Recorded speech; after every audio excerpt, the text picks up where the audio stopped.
Commonly, a Christian criticism that most people that have reverted to ordinary, the indigenous belief system of the Igbo people, one of the criticisms that we get from our Christian brothers and sisters is them always thinking that we do not know or we're not aware of the kind of entity spirits we are invited into our homes and our lives. And they have this notion that because we do not know, we can be easily manipulated when we dabble with these mysterious forces. Therefore, if you can be calling on your ancestors, but in reality, some other demonic entity could answer the call in place of your ancestors and start manipulating you and using you to deceive people and to basically cause havoc. So when you relate with Christians on why they do not want to practice Igbo spirituality, they are aware or they are afraid that they indirectly could be interacting with entity spirits that can cause havoc and be destructive instead of their ancestors. So this is why I've decided to discuss the different species of spirits that exist within the Igbo cosmological system. And to answer the question, if at the end of the day, if there are fears, the Christian fear, the fear that Christians have about, us inviting malicious spirits into the homes, if it is justified or if it is not justified. So to begin, I'm going to explain this thing with one proverb. Now, the first proverb is "Ihe onye na-achọ ka ọ ga-afụ." Whatever you're looking for, this is what you're going to find.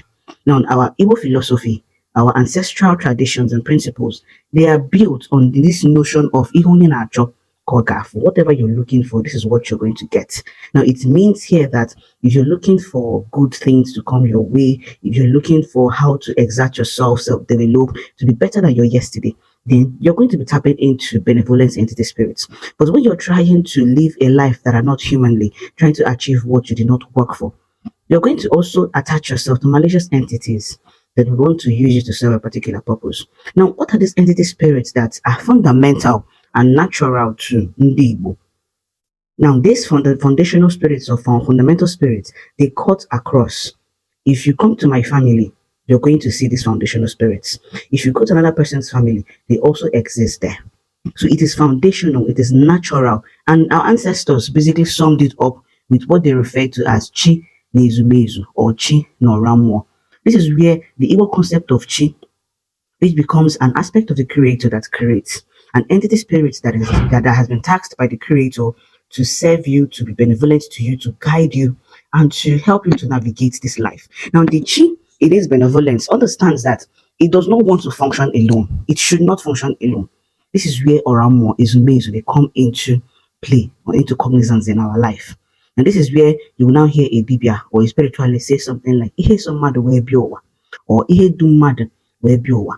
Now, what are those things that we regard as Ihe so mad biowa or Ihe do mad biowa? This is where you now have the Igbo concept of Agu.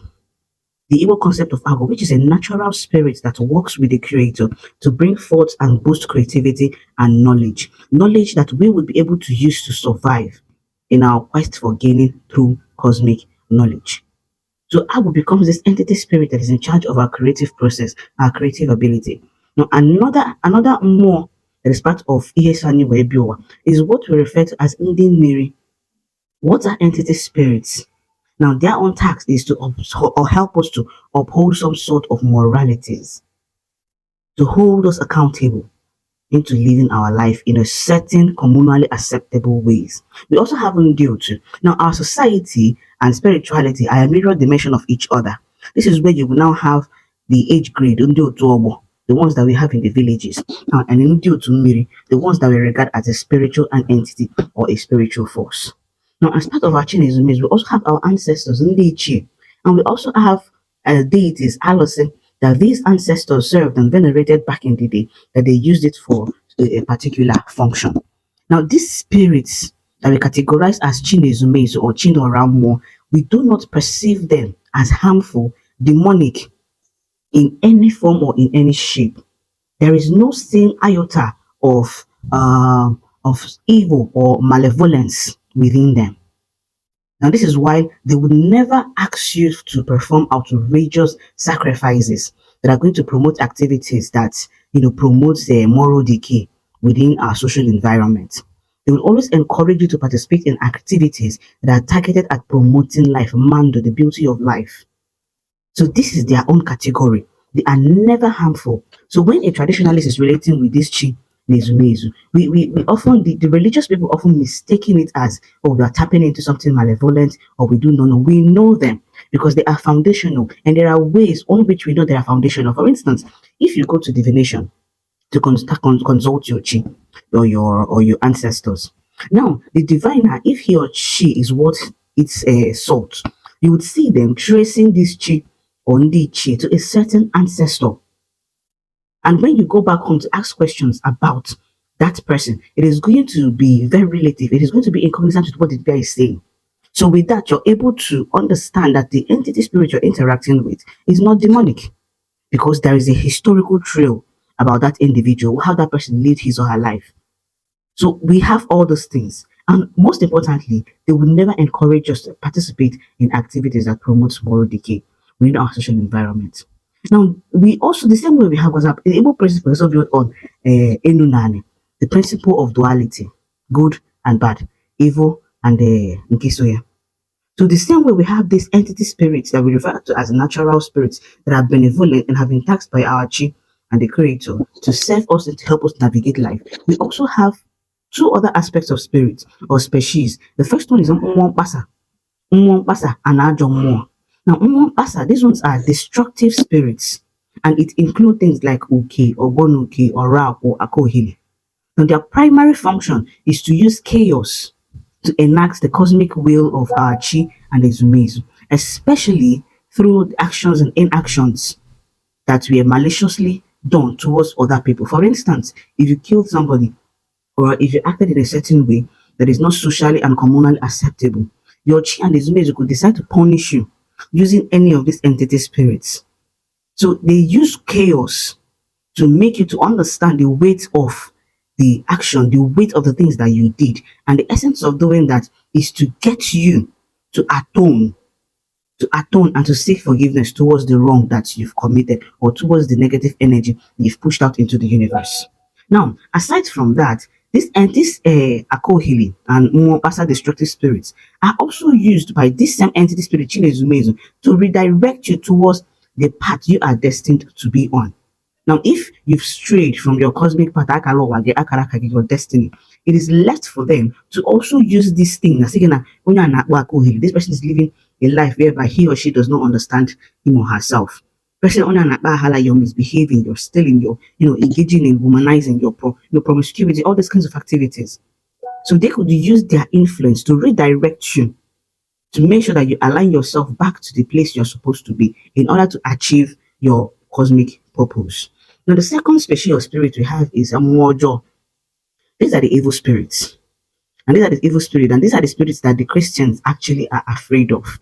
Now, the second more, which is Mwampasa. Now, I do not categorize it as spirits that the Christians fear. And the reason why is because of its primary function. It could be used for good and it could be used for evil. But more job, their particular job is just to cause and wreak havoc. There is nothing good. There is nothing malevolent. There is no greater desire or greater power. What they are just there to just be destructive, and they're the kind of spirits that Christians are primarily afraid of.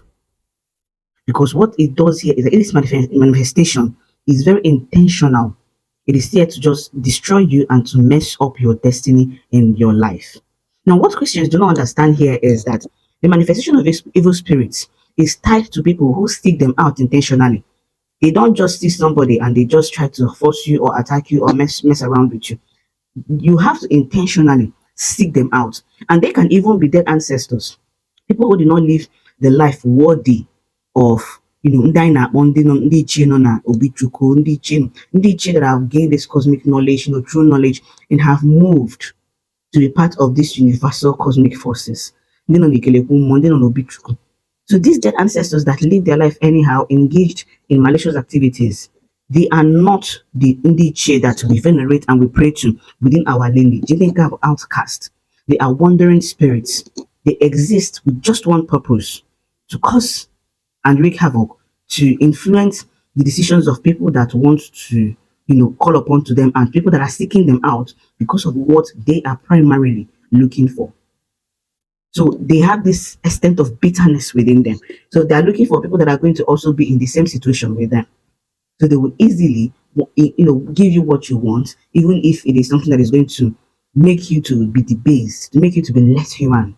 Now, how do these people operate? How do this mojo? How do they operate? Now, imagine the darkest and the most inhuman action or activity you're going to think of. Imagine it, and they would gradually insist that you participate in those activities. Activities like rape, murder, human sacrifice, necromancy, sleeping with corpse or animals, or mentally unstable people. So they need you to be so debased because they want you to be like them, not to have eternal rest, not to have the experience of moving on, the experience of being sacrificed to your ancestors are going to sacrifice something and give you, showing you all this love, pouring libation to you. They don't want you to feel it, they don't want you to understand it. So they need to debase you. Now, they are making these demands. The intent is to debase you and to strip you off of your humanity and your morality. And when they now achieve this, they will now destroy you as well. So this is why I say that there is no greater purpose. They are just cosmically evil. Now, who are their targets? Because it is important that we know who they are targeting. Now, the first set of people that become victims of these kinds of special spirits, Undio culture, people that are looking for things that they don't necessarily work for.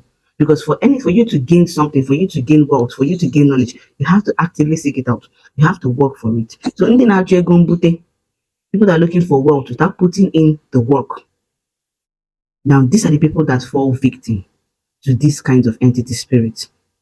Now, the second group of people are people that are looking for mysterious power that they did not earn and were not blessed by their chi and their zumis. Because some people are cosmically blessed to be able to, to see the future, to have the gift of prophecy, the gift of insight, the gift of honor, and all those things. And this kind of people, they want to be able to disappear and appear, to be able to do things that are not humanly possible. This is where this entity spirits would hold them. Because for you to have access to that kind of power, you have to be able to and be willing to do things that are unimaginable for you to attain that state of a power. So if we now revert back to the questions, why when Christians are trying to criticize that we do not know the entity spirits that we are interacting with. Now to an extent, their fear is justified. But it is only justified when somebody who is reverting to ordinary or to spiritism has left these laid down natural principles that we are supposed to follow and abide by. You've abandoned those natural forces, those natural principles, the forces and natural principles that guide these forces, and you're now searching for things that are promise you things that are unattainable. And all those things. Now, when you now abandon the natural process and you're tilting towards cosmic forces that are going to give you things that you do not deserve. This is where the Christians, the religious people are more or less. This is where they are now right. But we should following the Igbo traditional process. They're following the Igbo special spirit that says, "Ele now, ele nando." Take everything one step at a time. You're not trying to live beyond your human capacity, and you're doing the right thing based on the traditional principles that we have. You're not going to fall prey to these should I use the word demonic entities and demonic spirits. So I'm going to stop here, and I hope you understood this Igbo concept of different species of spirit that we have. And also, if you're a Christian and you're listening to this podcast, I hope you're able to understand that we are not ignorant of the fact that we have entity spirits that can be malicious. But when you're practicing tradition, the natural ordinary, you're not opening yourself to things that you're going to regret in the future. Now, until next time, don't forget to subscribe to my channel and see you in my next video.